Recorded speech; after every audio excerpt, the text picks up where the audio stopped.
Voz do Brasil. As notícias do governo federal que movimentaram o país no dia de hoje. Olá, boa noite. Boa noite para você que nos acompanha em todo o país. Quinta-feira, 16 de janeiro de 2025. Vamos ao destaque do dia: reforma tributária. Lei sancionada pelo presidente Lula isenta a cobrança de impostos para itens da cesta básica. E torna a cobrança de tributos mais simples e justa. Luana Karen. A regulamentação da reforma tributária simplifica a cobrança de tributos sobre o consumo, corrige distorções e torna oficial a isenção total de impostos para os itens da cesta básica. E mais, aumento da fiscalização ambiental. IBAMA recebe nova frota de aeronaves que vai apoiar combate ao desmatamento e garimpo ilegal. Cleide Lopes. Essas 7 aeronaves vão reforçar a capacidade do IBAMA na fiscalização ambiental, além de ajudar na prevenção e combate a incêndios florestais. Você vai ouvir também: cozinhas solidárias devem realizar atualização cadastral até o dia 31 de janeiro. Espaços atendem pessoas em situação de vulnerabilidade social e nutricional. Hoje, na apresentação da Voz do Brasil, eu, Luciana Vasconcelos e Luciano Seixas. E acompanhe a gente ao vivo. Acesse radiogov.ebc.com.br ou o canal Gov na sua TV aberta. Até 2023 será concluída a reforma tributária no Brasil. A regulamentação da norma foi sancionada hoje pelo presidente Lula. Com as novas regras, a cobrança de tributos será simplificada. 6 impostos serão substituídos gradativamente por apenas 2, corrigindo distorções. Itens da cesta básica terão impostos zerados e produtos considerados prejudiciais à saúde e ao meio ambiente serão sobretaxados. A regulamentação da reforma tributária simplifica a cobrança de tributos sobre o consumo, corrige distorções e torna oficial a isenção total de impostos para os itens da cesta básica. A implementação será feita de forma gradual até 2033, quando o novo sistema tributário brasileiro estará completamente em vigor. Na sanção da proposta, o presidente Lula destacou a importância do diálogo para aprovar temas importantes para o país. Muita gente dizia: não vai ser possível governar, não vai ser possível fazer reforma tributária, não vai ser possível aprovar nada, porque o governo está muito minoritário. E veja a proeza da democracia, da capacidade de diálogo. Veja a proeza de você conversar com os contra e com os favoráveis e com os neutros. A nova legislação substitui progressivamente o ICMS, IOF Seguros, ISS, IPI, PIS e COFINS por 2 impostos. O IBS, Imposto sobre Bens e Serviços, que será compartilhado entre estados, municípios e o Distrito Federal, e a CBS, Contribuição sobre Bens e Serviços, de competência da União. Esses 2 impostos não serão cumulativos, ou seja, as cobranças anteriores vão gerar créditos a serem abatidos nas cobranças posteriores. A medida ainda prevê uma trava para impedir que a alíquota geral do IBS e da CBS não supere 26,5%. O texto sancionado também detalha as regras para o imposto seletivo, que vai aplicar uma taxa extra sobre produtos considerados prejudiciais à saúde ou ao meio ambiente, como bebidas açucaradas, álcool e cigarro. O ministro da Fazenda, Fernando Haddad, salientou que o novo sistema tributário deve promover mudanças de longo prazo no país. Não vai ser perceptível a mudança amanhã ou depois de amanhã. Mas eu tenho certeza que esse é o maior legado da economia para a população brasileira. A regulamentação zera a cobrança de impostos para alimentos da cesta básica, como arroz, feijão, carnes, farinha de mandioca e de trigo, açúcar, macarrão, pão comum, café, manteiga e leite. Em outro ponto, a regulamentação da reforma tributária traz as regras para o cashback, um mecanismo que permitirá a devolução de parte dos impostos pagos por famílias de baixa renda, integrantes do Cadastro Único para Programas Sociais do governo federal. A ideia é fazer com que os que têm menos sejam menos impactados pela cobrança de impostos. O secretário extraordinário da Reforma Tributária, Bernard Api, afirmou que o trabalho foi bem sucedido porque uniu forças no país. A reforma tributária só andou porque ela foi o resultado de uma ação conjunta das 3 esferas de governo, da sociedade civil, do Parlamento e do Poder Executivo das 3 esferas de governo. A regulamentação também traz regimes diferenciados, com redução de alíquotas do IBS e da CBS para serviços de saúde e educação, produtos de higiene pessoal utilizados por pessoas de baixa renda, serviços e operações ligados à segurança nacional, segurança da informação e da segurança cibernética e produções nacionais artísticas e culturais, entre outros. A medida ainda assegura a manutenção do regime diferenciado na Zona Franca de Manaus e prevê tratamento diferenciado às áreas de livre comércio. Reportagem Luana Karen. E vamos reforçar aqui. A reforma tributária vai ser implementada de forma gradual, ou seja, aos poucos. A previsão é que todas essas regras sejam concluídas até 2033. E como a gente ouviu, produtos da nova cesta básica terão impostos zerados. A lei estabelece a redução em 60% para alimentos destinados ao consumo humano, assim como a alíquota zero para produtos hortícolas, frutas e ovos. Vamos saber mais sobre o tema na reportagem a seguir. A reforma tributária prevê a redução em 60% dos tributos para alimentos destinados ao consumo humano, assim como a alíquota zero para produtos como hortícolas, frutas, ovos e carnes. A diretora do Departamento de Promoção da Alimentação Adequada e Saudável do MDS, Patrícia Gentil, cita alguns dos itens com alíquota zero que compõem a nova cesta básica de alimentos. E hoje nós temos, de fato, uma cesta básica isenta de impostos.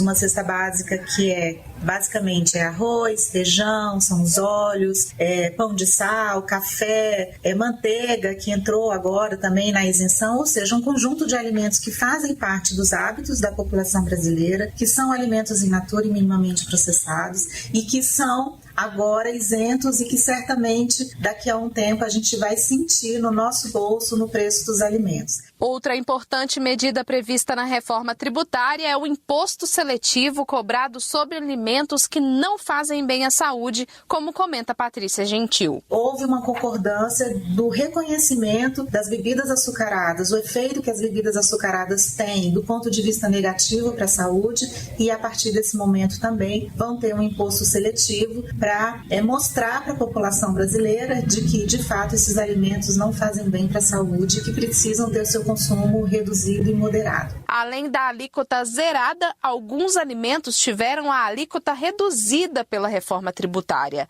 A exemplo do mel natural, do extrato de tomate e dos crustáceos e moluscos. Reportagem Érica Brás.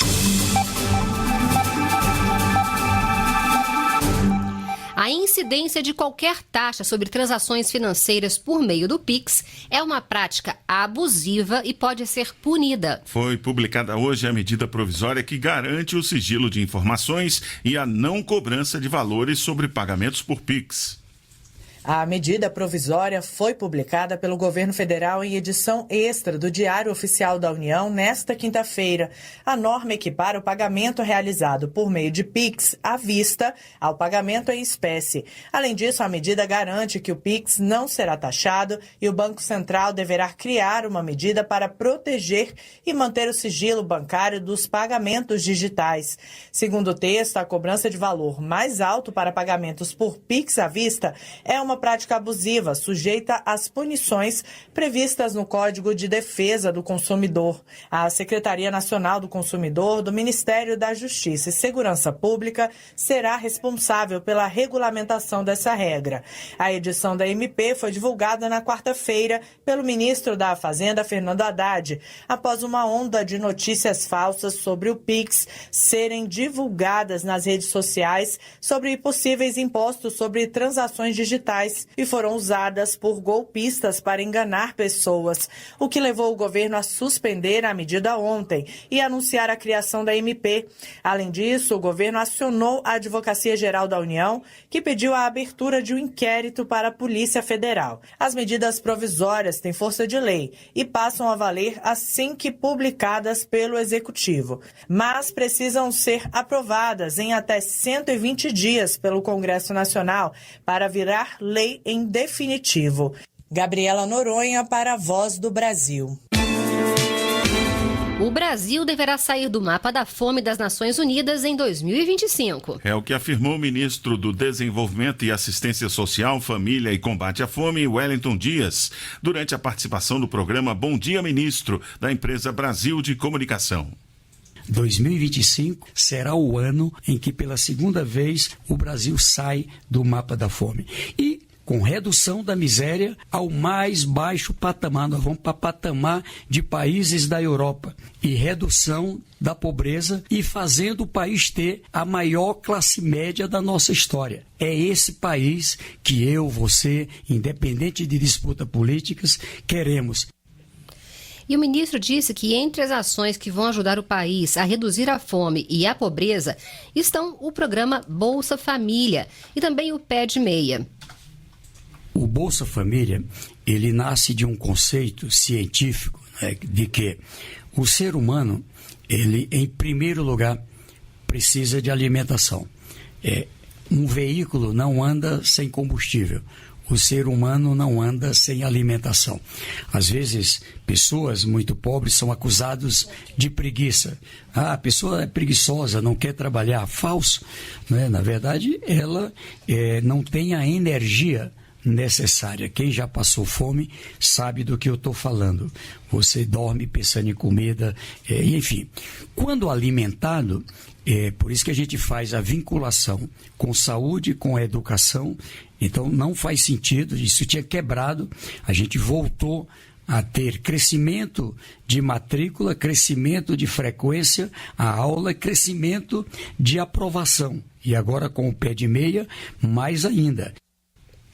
Refeições prontas para os mais vulneráveis em mais de 2.000 comunidades do Brasil. Criado no ano passado, o programa Cozinha Solidária vai entrar numa nova fase, onde, além das refeições, vai oferecer atividades e capacitação. E as unidades que já estão em funcionamento devem atualizar seus cadastros para continuarem a parceria com o governo federal.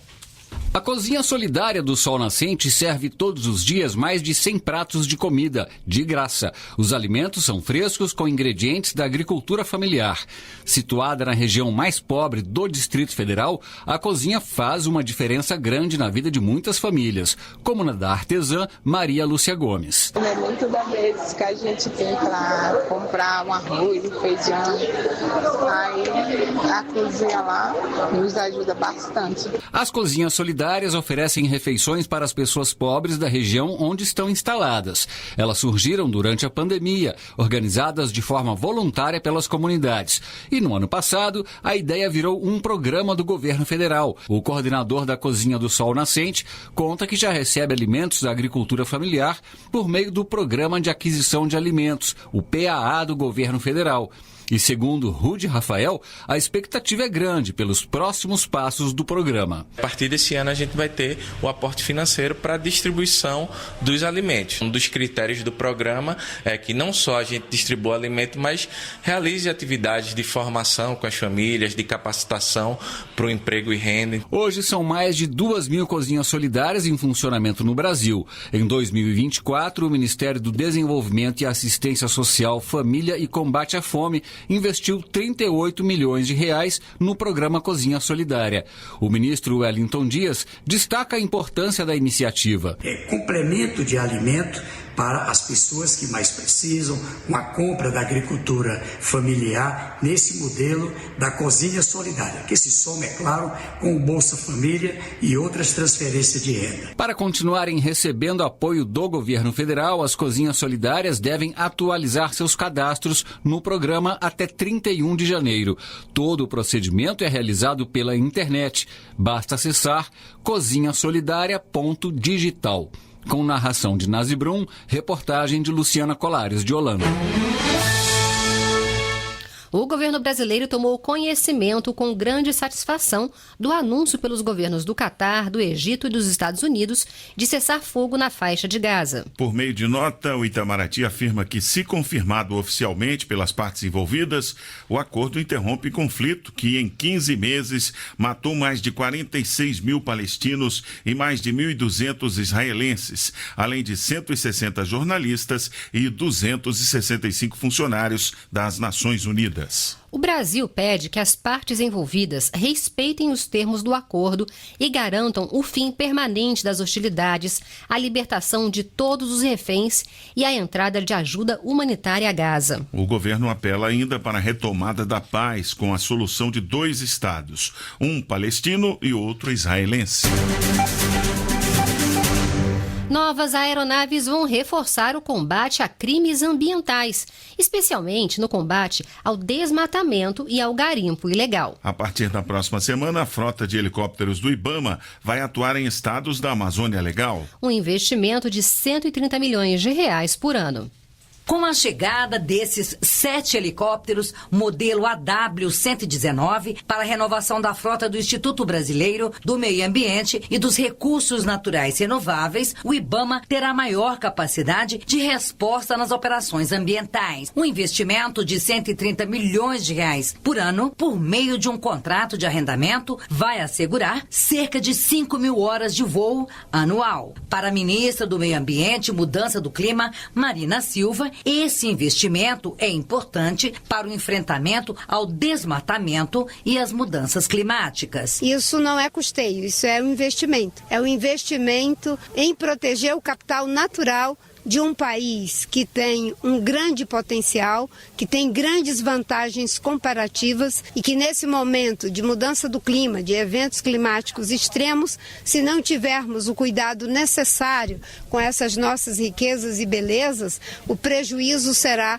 incomparavelmente maior. Essas 7 aeronaves vão reforçar a capacidade do IBAMA na fiscalização ambiental, especialmente no combate ao desmatamento e ao garimpo ilegal, além de ajudar na prevenção e combate a incêndios florestais. Além disso, esses aviões vão garantir atuação em áreas de difícil acesso, explicou o presidente do IBAMA, Rodrigo Agostinho. Nós vamos começar a atuar em áreas que a gente não conseguia chegar por dificuldades operacionais, dificuldades logísticas. A partir de segunda-feira, essas aeronaves estão todas na Amazônia, cada uma num estado diferente, onde a gente vai conseguir fazer um trabalho muito forte, tanto de fiscalização, de combate a garimpo ilegal, de desmatamento, combate à extração ilegal de madeira, combate ao crime organizado e também na época certa, na época dos incêndios florestais, essas aeronaves estarão trabalhando no lançamento de água, no transporte dos brigadistas para as áreas dos incêndios florestais. Além de aviões, o IBAMA também investe na tecnologia de monitoramento remoto, com uma frota de 163 drones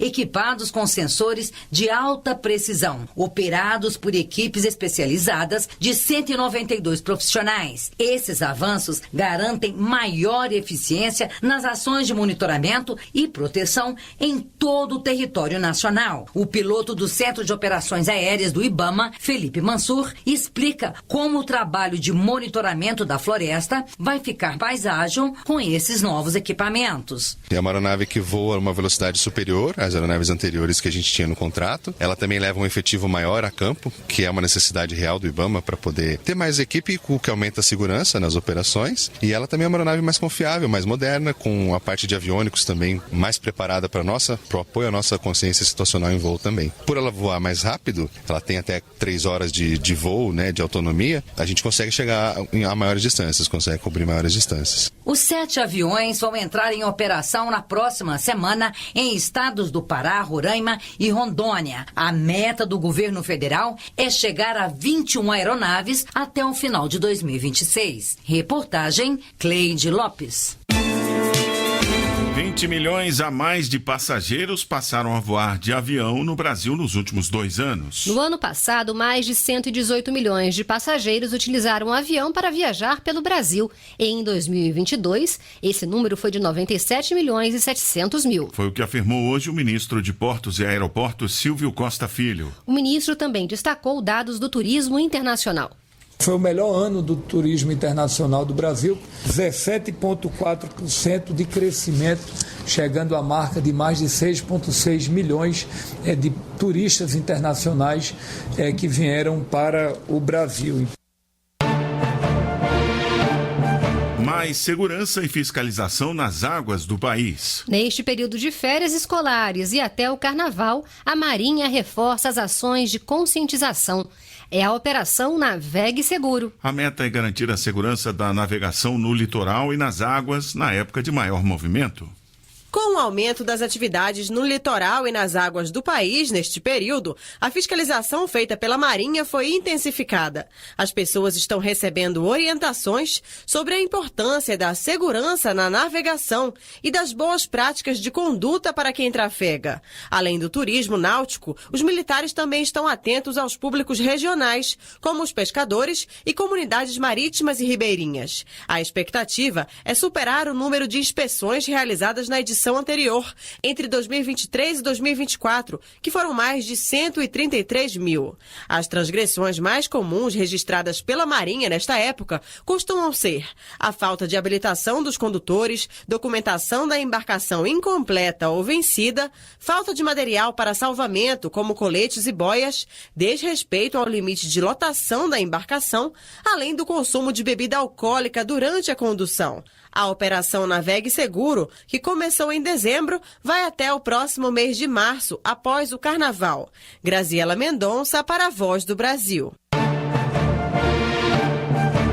Obras e restauração de rodovias, pontes e barragem contam com o apoio do Exército. Em parceria com o DENIT, o Departamento Nacional de Infraestrutura de Transportes, foi entregue a duplicação de 6 quilômetros da BR-116, no Rio Grande do Sul. Desde 2019, já foi executada a duplicação de 44 quilômetros da rodovia. Além do estado gaúcho, o Exército também atua em outras regiões do país. Vamos saber mais na reportagem de Lani Barreto.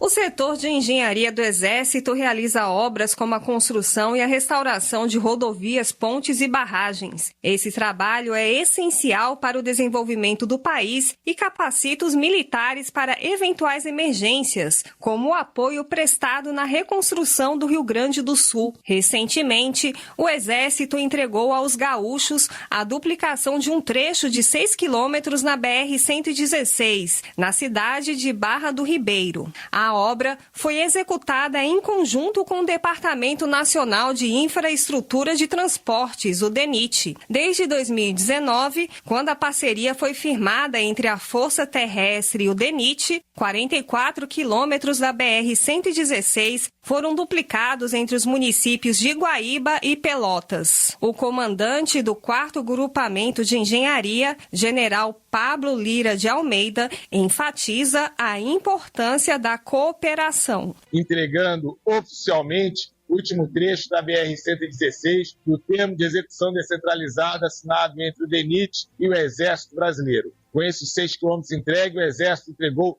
os 44 quilômetros. Nesta semana, o Exército retomou as obras de terraplanagem de trechos não pavimentados nas rodovias 110 e 316 em Pernambuco. O trabalho dos militares ocorre nos trechos que ligam os municípios de Petrolândia, Ibimirim e Inajá. No fim de 2024, a Força Terrestre entregou a duplicação de 3,5 km na rodovia GO 213, entre os municípios de Caldas Novas e Morrinhos, em Goiás. A obra terá continuidade neste ano por meio de militares do 1º Grupamento de Engenharia. Para isso, o Exército iniciou o deslocamento de uma equipe de engenharia para a cidade de Morrinhos. A base militar terá a capacidade de comportar 160 homens que irão finalizar a duplicação da rodovia. Reportagem Lani Barreto.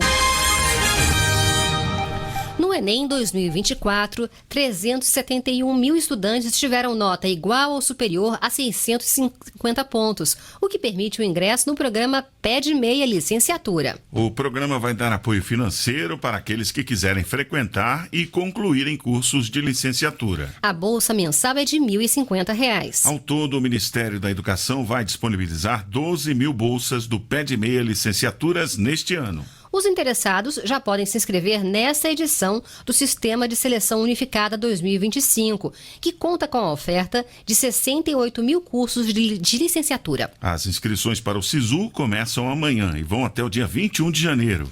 A inscrição é gratuita e deve ser feita pelo Portal Único de Acesso ao Ensino Superior. O endereço é https://acessounico.mec.gov.br/SISU. E essas foram as notícias do Governo Federal. Uma realização da Secretaria de Comunicação Social da Presidência da República. Com produção da empresa Brasil de Comunicação. Fique agora com as notícias do Poder Judiciário e do Congresso Nacional. Boa noite. Uma boa noite para você e até amanhã. A Voz do Brasil. Governo Federal.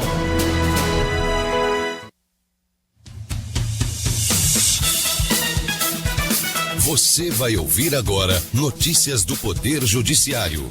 STF nega pedido de ex-presidente Jair Bolsonaro para ir à posse do presidente eleito dos Estados Unidos. STJ decide que em ação que discute exclusivamente a partilha de bens ajuizada antes do pedido de medida protetiva, deve ser preservada a competência do juiz original. O Distrito Federal é condenado em ação de técnica de enfermagem terceirizada contratada na pandemia. Boa noite, eu sou Marta Ferreira. E eu sou Walter Lima. O ministro Alexandre de Moraes, do STF, negou pedido do ex-presidente Jair Bolsonaro para devolução do passaporte dele e autorização de viagem para o exterior. A defesa argumentava que Bolsonaro recebeu convite para ir à posse do presidente dos Estados Unidos da América, Donald Trump. Marcelo Della Libera. A decisão do relator ocorreu após a Procuradoria-Geral da República encaminhar parecer ao STF contrário à solicitação do ex-presidente. Inicialmente, o ministro apontou que a defesa, mesmo após solicitada a complementar informações, não juntou aos autos documento que demonstre a existência de convite do presidente eleito dos Estados Unidos a Bolsonaro, conforme alegado no pedido. Em relação à devolução do passaporte, o ministro Alexandre lembrou que a primeira turma da Corte já negou o pedido da defesa para a revogação de medidas cautelares. STJ decide que em ação que discute exclusivamente a partilha de bens ajuizada antes do pedido de medida protetiva, deve ser preservada a competência do juiz original. A relatora do caso é a ministra Isabel Galotti, da 4ª turma, Marina Campos. No caso em questão, a ação de partilha de bens tramitava na vara de família, que é cível. Após o surgimento de uma situação de violência doméstica, a mulher pediu medida protetiva e o juiz enviou o processo para a vara de violência contra a mulher, que é cível e criminal. A ministra destacou que o divórcio ocorreu anos antes do início da ação de partilha de bens e que o tema foi expressamente excluído da competência dos juizados de violência contra a mulher e pela Lei Maria da Penha. Distrito Federal é condenado em ação de técnica de enfermagem terceirizada contratada na pandemia. Para a 7ª turma do TST, governo distrital não comprovou ter fiscalizado o contrato de prestação de serviço e os direitos trabalhistas. Larice de Paula. Contratada na época da pandemia de Covid-19 para trabalhar na Secretaria de Saúde do DF, a profissional disse que a empresa terceirizada atrasou os salários e não depositou o FGTS. Ao ser condenado, o governo do Distrito Federal recorreu ao TST e citou o Supremo Tribunal Federal, mas o relator do caso na 7ª turma assinalou que o STF não firmou tese processual sobre quem seria o encargo de provar a fiscalização do contrato de terceirização. O MPF pediu que o governador do Pará e o prefeito de Belém adotem uma série de medidas de respeito à legislação nacional e internacional nas tratativas com manifestantes. Desde terça-feira, lideranças indígenas e professores ocupam o prédio da Secretaria de Estado do Pará. Vanessa Pereira. A manifestação é contra a precarização do ensino presencial e a conversão de aulas presenciais para o online. O MPF pediu ao governador Helder Barbalho e ao prefeito Igor Normando que garantam o acesso dos manifestantes à água e alimentação, iniciem um diálogo com eles sobre as reivindicações e que garantam que qualquer intervenção policial priorize a mediação e o diálogo. O Ministério Público também ressaltou que a ocupação é um exercício dos direitos constitucionais de livre manifestação manifestação, representando a participação democrática dos destinatários das políticas discutidas.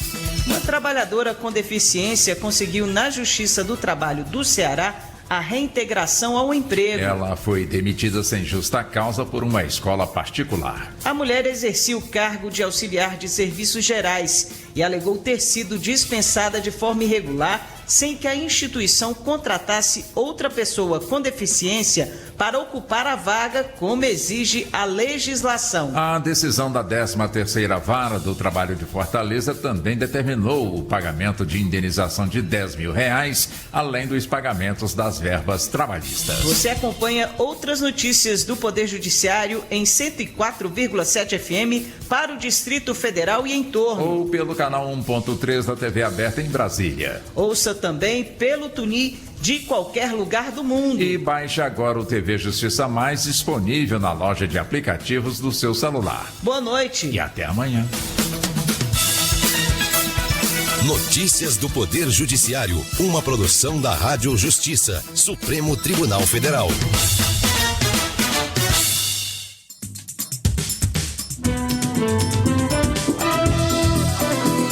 Está no ar o Jornal do Senado.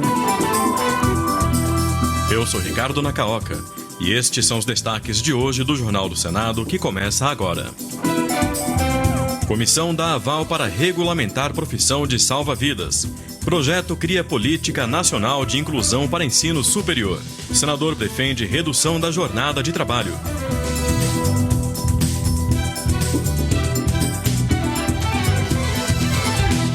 Boa noite. Um novo projeto em tramitação no Senado visa fortalecer a educação inclusiva nas universidades públicas e privadas. Apresentado pela senadora Tereza Leitão, a finalidade da proposta é ampliar as ações afirmativas para pessoas com deficiência, altas habilidades e superdotação. Repórter Marcela Cunha.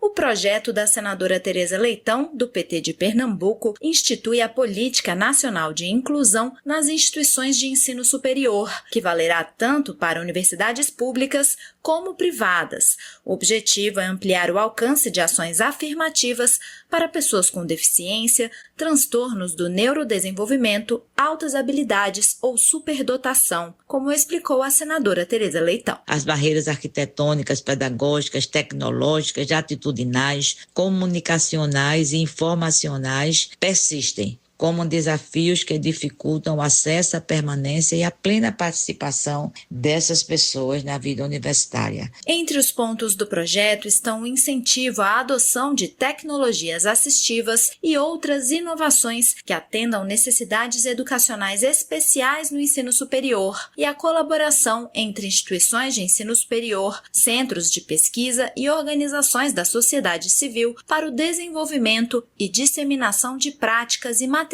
pedagógicos inclusivos. Dados do INEP revelam que entre 2019 e 2023, o número de alunos com deficiência no ensino superior aumentou 91%, mas a senadora Tereza Leitão lamentou que a permanência desses estudantes ainda seja um desafio, devido à falta de infraestrutura, material adaptado e suporte especializado. O projeto será analisado pela Comissão de Direitos Humanos. A Comissão de Educação aprovou uma iniciativa para combater a discriminação contra estudantes e pesquisadoras grávidas ou com filhos em processos de seleção para bolsas de estudo. O texto seguiu para votação no plenário. Quem tem os detalhes é o repórter Paulo Barreira. Aprovada pela Comissão de Educação, a proposta proíbe perguntas sobre planejamento familiar em entrevistas de seleção para bolsas de estudo e amplia direitos para pesquisadoras em licença maternidade, com a ampliação do prazo de avaliação de produtividade científica em 2 anos. A proposta ainda prevê punições, incluindo processos administrativos, para agentes que utilizarem critérios discriminatórios, como gravidez, parto ou adoção nas seleções. O relatório da senadora Leila Barros, do PDT do Distrito Federal, foi lido na comissão pela senadora professora Dorinha Seabra, do União Brasil do Tocantins, que reforçou a importância de decisões baseadas exclusivamente no mérito acadêmico e não na vida pessoal. O PL em comento vem ao encontro de anseios sociais de igualdade e garantia dos direitos, especialmente para mulheres, geralmente vítimas desse tipo de discriminação. O projeto segue para a votação no plenário do Senado.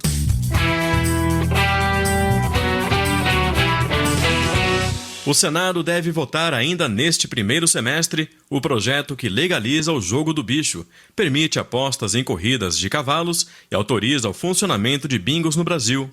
A proposta já foi aprovada na Câmara dos Deputados e passou pela Comissão de Constituição e Justiça do Senado. O relator do texto, senador Irajá, do PSD do Tocantins, é favorável à medida. Segundo ele, a proposta é de interesse do país, por se tratar de uma agenda econômica e social. O parlamentar ainda negou que a liberação desse tipo de jogos de azar seja um embate ideológico. Não é um tema onde aqui nós estamos duelando entre a direita ou a esquerda, ou uma pauta ideológica, ou mesmo que seja religiosa. E que, na minha opinião, está madura para ser debatida e votada no Senado Federal. Ela conta, sim, com um amplo apoio de órgãos e associações do setor privado e também do governo. A Comissão de Assuntos Econômicos aprovou uma proposta que regulamenta a atividade de salva-vidas. O texto, que seguiu para a Comissão de Assuntos Sociais, exige o ensino médio, curso profissionalizante e capacidade na corrida e natação. Mais informações com o repórter Bruno Lourenço. Aprovado pela Comissão de Assuntos Econômicos, o projeto de lei elenca as condições necessárias para exercer a atividade de salva-vidas ou guarda-vidas. O candidato deve ter mais de 18 anos, ensino médio completo, boas condições de saúde, proficiência em corrida e natação e ser aprovado em curso profissionalizante específico, com atualização a cada 2 anos. Quem já exerce a profissão também estaria amparado pela regulamentação. A proposta fixa ainda jornada máxima semanal de 40 horas, equipamento adequado, aposentadoria especial e adicional de insalubridade em alguns casos. Uma legislação específica vai determinar piso salarial e as exigências de contratação desses profissionais. O senador Humberto Costa, do PT de Pernambuco, ressaltou que o risco estimado de morte por afogamento em área de banho sem salva-vidas ou guarda-vidas é 60 vezes maior. Segundo o boletim epidemiológico publicado pela Sobrasa, Sociedade Brasileira de Salvamento Aquático, a cada 90 minutos, em média, um brasileiro morre afogado, sendo que a cada 10 óbitos, 9 ocorrem antes de chegar ao hospital. Aponta ainda que afogamento é a segunda causa de óbito em crianças de 1 a 4 anos e a quarta causa em pessoas de 5 a 24 anos. Sugerido pela Associação Baiana de Salvamento Aquático, o projeto de lei seguiu para discussão e votação na Comissão de Assuntos Sociais. O senador Paulo Paim, do PT do Rio Grande do Sul, espera que, em 2025, o Congresso Nacional avance no tema da redução da jornada de trabalho. Para ele, a questão já está sendo debatida no país e deve ser implementada sem reduzir os salários. O parlamentar argumentou ainda ser prioritário o enfrentamento do trabalho análogo à escravidão e defendeu também a aprovação do Estatuto do Trabalho, em tramitação na Comissão de Direitos Humanos. Paim afirmou que a pauta já vem sendo discutida há alguns anos e sua aprovação trará melhorias para as leis trabalhistas. Todos os estatutos que eu aprovei 4, teve uns que eu demorei 10 anos, 15 anos, 12 anos. O estatuto em debate que eu estou aqui destacando representa um marco na busca por uma sociedade mais justa, solidária, democrática e atualizando o mundo das leis do trabalho.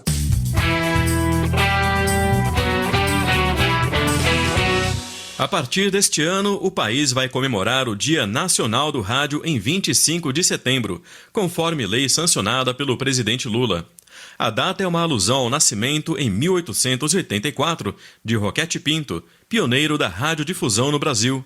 Os detalhes com a repórter Janaína Araújo. Foi sancionada a lei que institui o Dia Nacional do Rádio em 25 de setembro, homenageando Edgar Roquete Pinto, fundador da primeira emissora oficial de rádio do Brasil, a atual Rádio MEC, com a data de nascimento do comunicador em 1884. O projeto que deu origem à legislação foi proposto em 2022, quando o Ministério das Comunicações do governo anterior justificou que Roquete Pinto é considerado o pai da radiodifusão no Brasil, responsável pela primeira transmissão ocorrida no país, no centenário da independência em 1922. No Senado, a proposta foi votada pela Comissão de Educação, onde o senador astronauta Marcos Pontes, do PL de São Paulo, ressaltou a atuação do comunicador no país. Cabe-nos reconhecer a inegável importância histórica do homenageado, cujo exemplo de vida se entrelaça ao surgimento da radiodifusão no Brasil. Sua paixão pela comunicação o levou a conceber a radiofonia como meio de disseminação cultural e educacional, vislumbrando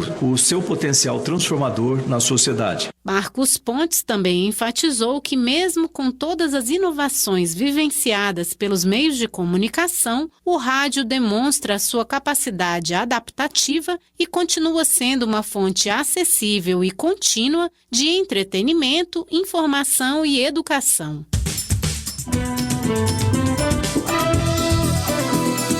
Com trabalhos técnicos de João Lira, o Jornal do Senado fica por aqui. Acompanhe agora as notícias da Câmara dos Deputados. Boa noite.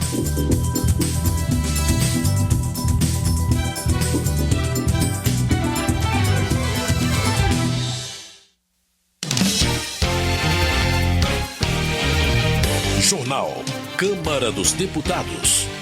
Comissão aprova prioridade à correção de problemas de saúde em alunos. Deputados aprovam aumento de pena a motoristas envolvidos em rachas. Parlamentares avaliam a atuação da Câmara em propostas na área de saúde.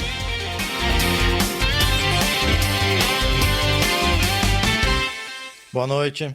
Dr. Francisco, do PT do Piauí, presidente da Comissão de Saúde, avalia que o colegiado trabalhou intensamente ao longo do ano, apesar dos parlamentares terem sido mais requisitados em suas bases, por conta das eleições municipais. Dr. Francisco menciona o trabalho das subcomissões, destacando especialmente as que lidam com doenças raras, transtorno do espectro autista e prevenção ao câncer. Ele destaca o envolvimento dos parlamentares com todos os temas debatidos e com a busca de soluções para as demandas da população. Então, compreendo que a Comissão de Saúde foi uma das que conseguiu produzir maior quantidade de relatórios, maiores discussões, maior quantidade de audiências públicas para, de certa forma, ampliar o debate, que é o papel aqui do Legislativo, da Câmara, que é a Casa do Povo, de poder estar ouvindo a sociedade civil, até mesmo quem é diretamente afetado com o impacto das legislações que aqui são discutidas, né? Então, realmente, um ano que foi muito proveitoso, e isso a gente fica com a sensação de dever cumprido pela nossa passagem à frente da presidência desta importante comissão. Padovani, do União do Paraná, contribuiu para a construção do Centro de Hemodiálise do Hospital União Oeste Paranaense de Estudos e Combate ao Câncer, em Cascavel, por meio de uma emenda de sua autoria. Temos ali 40 cadeiras de hemodiálise, fazendo um atendimento de mais de 3 mil pessoas por mês. Isso é uma revolução, isso é uma transformação para o atendimento e tratamento das pessoas com crises crônicas nos rins. Padovani informa que pretende também trabalhar pela construção de um hospital de transplantes em Cascavel, descentralizando o atendimento de alta complexidade e reduzindo a fila de transplantes. Para tanto, ele conta com o apoio do governo do estado e de outras lideranças políticas no Congresso. É um investimento de mais de 25 milhões que nós vamos estar trabalhando arduamente para conseguir. Hoje no Paraná, apenas Curitiba, a nossa capital, tem excelência nos transplantes. Hoje o Brasil tem 60 mil pessoas na fila dos transplantes. Só no estado do Paraná são mais de 4 mil pessoas. Então esse hospital de transplantes da OPECAM será muito importante. Carlos Jordi, do PL do Rio de Janeiro, explica projeto de sua autoria que busca corrigir determinação do Conselho Nacional de Justiça sobre o fechamento de hospitais de custódia, aqueles que recebem pessoas com transtorno mental ou deficiência psicossocial que cometeram crimes. E o nosso projeto estabelece, já que a resolução fala que essas pessoas devem ser cuidadas em estabelecimentos de saúde do SUS, nosso projeto estabelece que os estabelecimentos de saúde sejam estruturados, equipados para receberem essas pessoas, que hajam setores e alas que possam separar as pessoas que têm transtornos psiquiátricos e não cometeram crimes daqueles que cometeram crimes, criminosos de alta periculosidade, e que elas possam continuar cumprindo a sua internação compulsória numa medida medida de segurança. Carlos Jordi ressalta que seu projeto visa preservar o princípio da dignidade humana e atender às exigências legais de saúde, mantendo as internações de alta periculosidade para proteger a sociedade. Educação. Comissão de Constituição e Justiça aprova a proposta que prioriza a correção de problemas visuais e auditivos de alunos. A repórter Paula Moraes acompanhou a votação. A Comissão de Constituição e Justiça da Câmara aprovou uma proposta que prioriza, no âmbito de programas de assistência à saúde de alunos, a identificação e a correção de problemas visuais e auditivos. De acordo com a proposta, alunos do ensino fundamental de escolas públicas deverão ser submetidos a exames para identificar problemas auditivos e oftalmológicos e, caso haja necessidade, eles serão encaminhados para tratamento médico especializado e para receber óculos e aparelhos auditivos. A relatora na comissão, deputada Cristonieto, do PL do Rio de Janeiro, defendeu o projeto. É um projeto de máxima importância porque ele dá prioridade, dentre as ações desenvolvidas, dos programas suplementares de assistência à saúde do educando, em todas as etapas da educação básica, aqueles que tratam da identificação, da correção de problemas visuais e auditivos. De igual modo, ele prevê prioridade nas ações de acesso a recursos ópticos, óculos, por exemplo, e não ópticos, bem como aparelhos auditivos e demais recursos necessários. A proposta que prioriza a identificação e a correção de problemas visuais e auditivos dos alunos ainda precisa passar pelo plenário da Câmara antes de seguir para a sanção presidencial. Da Rádio Câmara, de Brasília, Paula Moraes. Previdência. Kleber Verde, do MDB do Maranhão, destaca a luta pelos direitos dos aposentados como uma das bandeiras de sua atuação política desde o primeiro mandato. Coordenador de frente parlamentar que trata do tema na Câmara, ele diz que uma das prioridades atuais é o fim da contribuição previdenciária para inativos e pensionistas do serviço público. Kleber Verde classifica a cobrança atual como um confisco. O congressista ressalta que apresentou PEC propondo o fim gradativo da contribuição. Segundo ele, a proposta, que já está pronta para a votação em plenário, trará à justiça aqueles que tanto contribuíram no passado para a economia do país. É uma PEC que pretende garantir o fim da contribuição de forma gradativa. Esse tema já foi bastante discutido na CCJ, na Comissão Especial, e nós queremos apensar essa PEC a uma PEC que já tramitou, está pronta para ser votada em plenário e, portanto, esse é o grande desafio. Buscarmos um entendimento com o governo, com essa Casa Legislativa, para aprovarmos essa matéria, fazendo justiça aos aposentados e pensionistas do nosso país. No momento em que o governo garante o fim dessa contribuição, ele permite com que mais recurso fique na mão do aposentado e pensionista. E, nesse sentido, esse aposentado vai poder fazer o quê? Usar o seu recurso para movimentar o comércio, vamos ter a perspectiva de aumento de geração de emprego e renda e, ao mesmo tempo, o governo também vai arrecadar mais imposto de renda. Relações Exteriores. Beto Richa, do PSDB do Paraná, é contra a taxação de 15% imposta sobre as doações humanitárias para organismos internacionais como Cruz Vermelha e Médicos Sem Fronteira e, por isso, apresentou projeto que visa isentar estas contribuições. Eu não acho justo. Você é comovido muitas vezes com fenômenos climáticos, com pessoas vítimas de guerras, refugiados que precisam de uma ajuda humanitária para ter um alento, para serem protegidas. Não é justo que 15% dessas doações fiquem com o governo federal. Segundo argumenta Beto Richa, com a aprovação de seu projeto, as doações brasileiras, estimadas em 500 milhões de reais anuais, serão entregues em sua totalidade às entidades de ajuda humanitária. E sendo aprovada essa nossa iniciativa, esse nosso projeto de lei, 100% das doações cumprirão o seu objetivo, chegar ao destino, que é amenizar a dor de tantas famílias que no mundo inteiro sofrem com essa situação. Refugiados, pessoas desabrigadas, pessoas passando fome e pessoas que precisam de um atendimento na área de saúde. Justiça. O Poder Executivo sancionou no final de dezembro projeto aprovado no Congresso de autoria do deputado Eduardo Bismarck, do PDT do Ceará, que endurece as penas a prestadores de serviço que facilitem o turismo sexual. O deputado explica o conteúdo da proposta. A gente prevê penas, inclusive, de multa, cancelamento da classificação, interdição do local ou do estabelecimento e até o cancelamento no cadastro turístico daquele estabelecimento. Eduardo Bismarck informa que a nova lei considera como infrações promover, intermediar ou facilitar o recrutamento de pessoas, crianças e adolescentes para fins de prostituição, deixar de colaborar com iniciativas governamentais de combate ao turismo sexual, dentre outras. De acordo com o deputado, a medida foi bem aceita pelo próprio setor turístico. Isso porque a gente não pode fazer com que isso vire o atrativo mais importante de um destino turístico. O Brasil é um país muito bonito, nós temos que valorizar nossas praias, a nossa gente, a alegria do povo, a nossa natureza, temos muito a que valorizar e o que vender para o exterior. Não podemos fazer promoção de destino sexual, até porque isso denigre a nossa imagem no exterior, denigre a nossa gente. Transportes. Comissão aprova projeto que aumenta a pena para rachas. A repórter Gabriela Vieira tem os detalhes. Racha é o nome pelo qual são popularmente conhecidas as corridas ilegais entre automóveis ou motocicletas em ruas, estradas e rodovias. No Brasil, a pena para a prática é de 6 meses a 3 anos de detenção. No entanto, avançou na Câmara dos Deputados uma proposta que aumenta a pena de motoristas que praticarem rachas em vias públicas do país.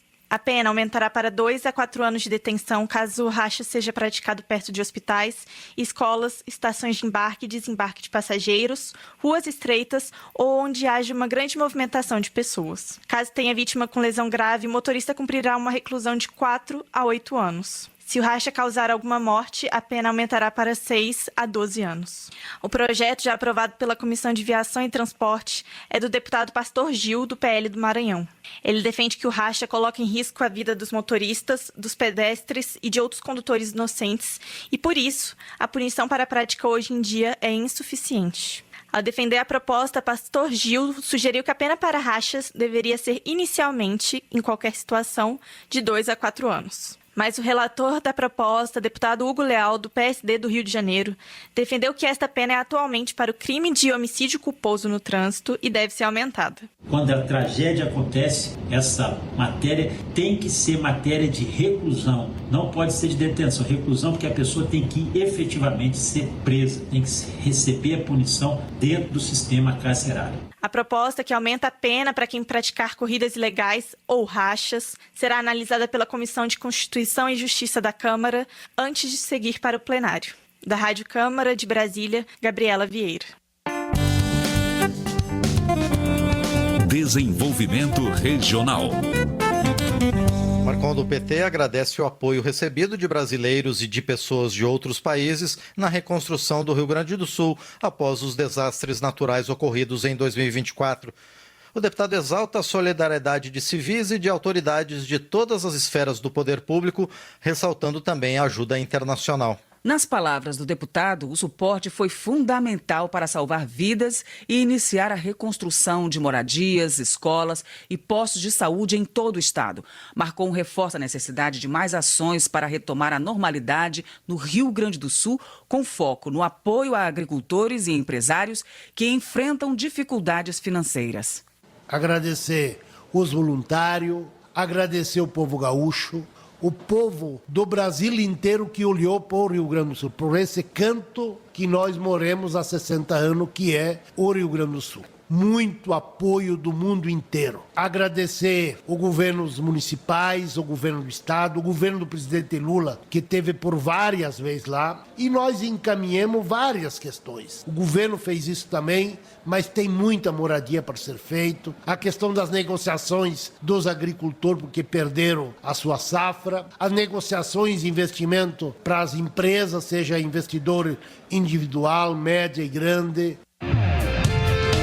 Economia. Luiz Gastão, do PSD do Ceará, assinala a importância da regulamentação da reforma tributária sobre o consumo, aprovada em 2024. O deputado avalia que a medida vai trazer maior transparência para a população, ao permitir que os impostos sejam apresentados separadamente na nota fiscal. Luiz Gastão acrescenta que a reforma inclui a implementação do cashback para famílias inscritas no CadÚnico, o que permite o retorno dos impostos pagos em produtos essenciais. Ele também acredita que a reforma tributária pode impulsionar o crescimento econômico, melhorar a concorrência entre as empresas e ampliar as oportunidades de emprego. Reforma tributária sobre o consumo, que vai mudar completamente a relação de consumo entre as empresas, trazendo uma competitividade mais justa, uma igualdade de condições de competição entre as empresas e, principalmente, a população vai ter hoje a consciência de que o imposto que era cobrado por dentro da nota, agora sendo cobrado por fora da nota, vai dar a clareza de quanto você está pagando por cada tipo de serviço, por cada tipo de bens que você comprar a partir de agora. Além disso, nós teremos também para os mais pobres o cashback, que vai propiciar com que aqueles que estão no CadÚnico possam receber de volta um imposto sobre vários produtos que estão comprando, principalmente da cesta básica. Mauro Benevides Filho, do PDT do Ceará, avalia como positivo o reajuste do salário mínimo proposto pelo governo federal, que prevê aumento real.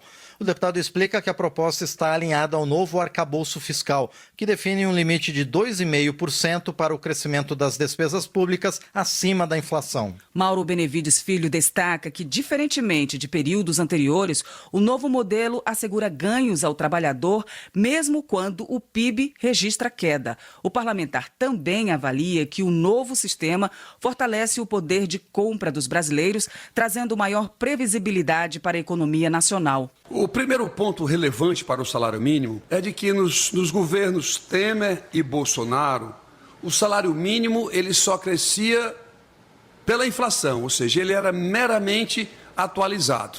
Agora, o presidente Lula está propondo que o salário mínimo possa aumentar, além da correção monetária, ou seja, variar pela inflação, mas, além disso, também crescer em termos reais, ou seja, algo a mais do que a inflação. Ele está propondo que isso possa ir pelo arcabouço fiscal, que hoje é de 2,5%. Portanto, é uma diferença muito grande do que era no passado e do que nós estamos experimentando hoje. Zé Trovão, do PL de Santa Catarina, acha que a reforma administrativa deve estar entre as prioridades do Congresso. Ele apresentou o requerimento de criação de um grupo de trabalho para discutir a modernização do setor público, sem retirar direitos dos servidores. O que nós queremos com a reforma administrativa é fazer com que o setor público tenha mais competitividade, que ele haja de uma maneira que atenda realmente o público que realmente precisa dele. Então a reforma administrativa é uma discussão extremamente necessária que pode mudar de uma vez por todas a vida do brasileiro e mudar de uma vez por todas setores que estão obsoletos, parados e fazer uma renovação. Plano de carreira, oportunidade de crescimento e tantas outras coisas que a gente pode dar para os nossos queridos funcionários públicos que estudaram, passaram num concurso e que agora, ao longo do seu tempo, às vezes estão em funções que eles mesmos não queriam. Então, o que a gente quer com a reforma administrativa é trazer um equilíbrio muito maior para o nosso país. De acordo com Zé Trovão, sem uma reforma administrativa que traga equilíbrio ao setor público,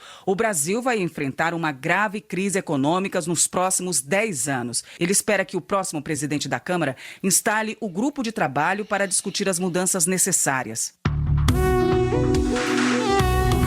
Política. Fernando Mineiro, do PT do Rio Grande do Norte, afirma que a preservação das memórias do país é essencial para o fortalecimento da Câmara dos Deputados e do processo democrático brasileiro. O congressista acredita que o Poder Legislativo deve exercer um papel de liderança na defesa dos direitos e da diversidade da população. Fernando Mineiro é autor de 2 projetos que tratam do tema.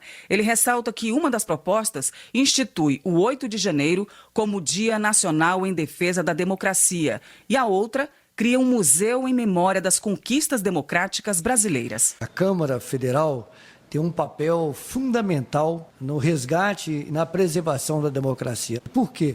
Porque nós só temos a Câmara em funcionamento pleno com democracia. Até porque, se essa casa não fizer a defesa firme do processo democrático, nós estamos abrindo mão do papel primário o mais importante do parlamento, que é conviver com as diferenças, ouvir o povo, atender às demandas, seguir aquilo que a população decide. Evair Vieira de Mello, do PP do Espírito Santo, apresenta balanço de suas atividades legislativas, destacando a proposição de 770 ações na Câmara. Entre as matérias de sua autoria, o congressista cita requerimentos de convocação de ministros, projetos de lei e uma lei sancionada, a que cria a Política Nacional de Incentivo à Produção de Coco no país. Evair Vieira de Mello enfatiza também sua atuação em áreas como agropecuária, turismo e economia, com atenção especial à reforma tributária. Ele aponta que suas iniciativas visam beneficiar setores estratégicos, promovendo desenvolvimento e equilíbrio econômico em todo o país. Foram 66 requerimentos de convocação de ministros de governo, 38 solicitações de audiências públicas, 85 requerimentos de informação, 39 requerimentos de informação ao TCU, 65 projetos de lei e um projeto de lei nosso que foi sancionado, que é a Política Nacional de Incentivo à Produção de Coco de Qualidade. Dentro dos nossos projetos, com certeza também nós visamos não só o aperfeiçoamento do setor da agropecuária, trabalhamos com muitos projetos na área da economia e também de promoção ao turismo, tendo em vista, inclusive, o texto que tramitou da nova reforma tributária. O turismo é um ativo extremamente importante, principalmente para esses estados que não são grandes consumidores. Termina aqui o Jornal Câmara dos Deputados, com trabalhos técnicos de Rafael Santos e a apresentação de Márcio Aquiles Sardi e Val Monteiro. Boa noite. Voltamos amanhã com a Voz do Brasil. Uma boa noite para você. Você ouviu a Voz do Brasil. Boa noite.